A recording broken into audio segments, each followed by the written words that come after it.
నమస్తే సార్. నమస్కారం అండి. Welcome to Dhatri business. Dhatri business ప్రేక్షకులకి, యాజమాన్యానికి అభినందనలు, సుస్వాగతాలు. సార్, ఇప్పుడు బిజినెస్ స్టార్ట్ చేయాలంటే ఎక్కువగా పార్ట్నర్షిప్స్లో బిజినెస్ స్టార్ట్ చేయడం అనేది జరుగుతూ ఉంటుంది. అయితే ఒక పార్ట్నర్షిప్లో బిజినెస్ స్టార్ట్ చేయాలి అని అంటే ఫస్ట్ అందరికి వచ్చే డౌట్ ఏంటంటే ఈ పార్ట్నర్షిప్ రిలేటెడ్ ఏదైనా డాక్యుమెంటేషన్ చేయాలి, ఇద్దరు ఒక అగ్రిమెంట్కి రావాలి అని అంటే ఒక చార్టెడ్ అకౌంటెంట్ దగ్గరికి వెళ్ళాలా, లేదంటే ఒక లీగల్ ఎక్స్పర్ట్ దగ్గరికి వెళ్ళాలా అనేది ఒక చిన్న డౌట్ నడుస్తూ ఉంటుంది సాధారణంగా, లీగల్ గురించి పెద్దగా అవగాహన లేని వాడు. అసలు ఒక పార్ట్నర్షిప్ని మనం లీగలైజ్ చేసుకొని రాసుకోవాలి అని అంటే చార్టెడ్ అకౌంటెంటా?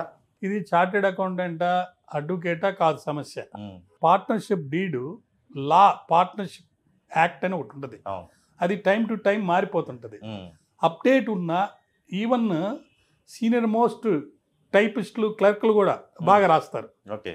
కాబట్టి ఆ యాక్ట్ మీద అప్డేట్ ఉండి సక్సెస్ఫుల్గా నాలెడ్జ్ ఉన్న ఆడిటర్ కానీ, లేకపోతే లాయర్ కానీ, దాని కన్సర్న్ టైపిస్టులు వీళ్ళు కూడా ఉంటుంది. అయితే generally speaking it is better to consult both.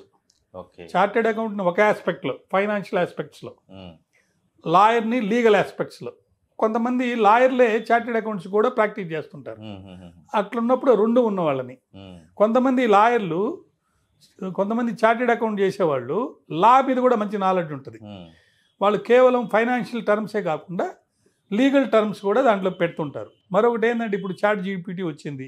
నీకు కావాల్సిన డాక్యుమెంటు, లేకపోతే నీకు కావాల్సినటువంటి టెర్మినాలజీ, లేకపోతే ప్రొవిజన్స్ చాట్ జీపీటీలో మీరు కనుక ఫీడ్ చేసి అడిగితే అది ఒక డాక్యుమెంట్ తయారు చేసి ఇస్తుంది. అవును. సో ఆ డాక్యుమెంట్ బేస్ చేసుకుని దగ్గర పెట్టుకొని కొన్ని ప్రొఫామాలు ఉంటాయి కొన్ని బుక్స్లో, మీకు చూపిస్తా కావాలంటే ఆ బుక్స్, దాంట్లో అన్ని రకాలైనటువంటి ప్రొఫామాలు ఉంటాయి. బేసిక్గా విత్ కాంప్లియన్స్ ఆఫ్ లా ఆ పర్టికులర్ డీడ్ అనేది తయారై ఉంటుంది.